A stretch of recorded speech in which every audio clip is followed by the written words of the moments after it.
Hello! வாங்க சமைக்கலாம். இன்னைக்கு நம்ம ஒன் பாட் சாம்பார் ரைஸ் எப்படி செய்யலாம் அப்படின்னு பார்க்கலாம். ஃபர்ஸ்ட் ஒரு பவுல் எடுத்து அதில 2 கப் அளவுக்கு ரைஸ், அதுக்கப்புறமா 3/4 கப் அளவுக்கு துவரம் பருப்பு எடுத்து நல்லா வாஷ் பண்ணிக்கோங்க. வாஷ் பண்ணிட்டு இத மறுபடியும் நம்ம வாட்டர் சேர்த்து சோக் பண்ண விட்டுறலாம். அப்பதான் நல்லா நம்மளுக்கு குழைவா சாதம் வந்து கிடைக்கும். இதுக்கப்புறமா நம்ம சாம்பார் பவுடர் செய்ய போறோம். அதுக்கு இதில காட்டியிருக்கிற எல்லா திங்ஸ்ல இருந்தும் நீங்க ஒவ்வொரு ஸ்பூன் அளவுக்கு எடுத்துக்கிட்டீங்க அப்படின்னாலே நம்மளுக்கு மசாலா கரெக்டான அளவுல வந்துரும்.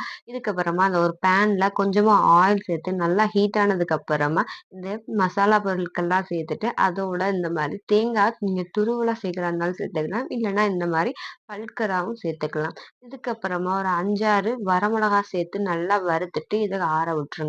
இதுக்கப்புறம் ஒரு குக்கர் எடுத்துட்டு அதுல கொஞ்சமா ஆயில் சேர்த்துக்கோங்க. ஆயில் நல்லா ஹீட் ஆன உடனே ஒரு 2 டேபிள் ஸ்பூன் அளவுக்கு நான் கடுகு சேர்த்துருக்கேன். கடுகு நல்லா பொரிஞ்சதுக்கு அப்புறமா இதுல கட் பண்ண சின்ன வெங்காயம் நான் சேர்த்துருக்கேன். நீங்க கட் பண்ணாம முழுசா சேர்க்கிறா இருந்தாலும் சேர்க்கலாம்.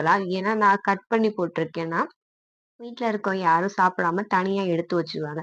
இதுனா நம்ம சாதத்தோட நல்லா சாப்ட்டுருவாங்க அப்படின்றதுக்காண்டி.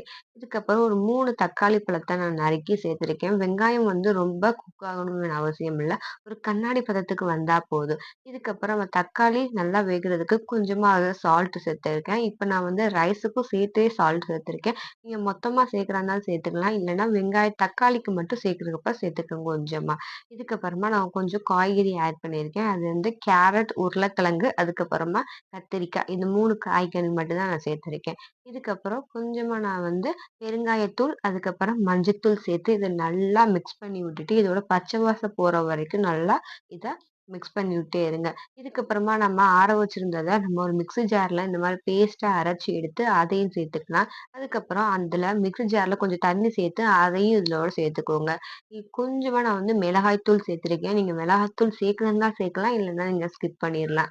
இதுக்கப்புறம் நல்லா அத மிக்ஸ் பண்ணி விட்டுட்டு, இதுல நல்லா எண்ணெய் பிரிஞ்சு வரும். அது அளவுக்கு நீங்க வந்து இத நல்லா கொதிக்க விட்டு எடுத்துக்கணும். அப்பதான் இதுல இருக்க பச்சை வாடை எல்லாமே போய் உங்களுக்கு நல்ல டேஸ்ட் குடுக்கும்.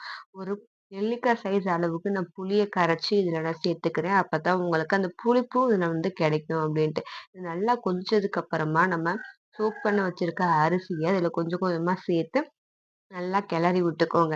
கிளறி விட்டுட்டு நீங்க எந்த கப்ல நீங்க அரிசி எடுத்தீங்களோ, அதுல 5 கப் அளவுக்கு தண்ணி எடுத்துக்கோங்க.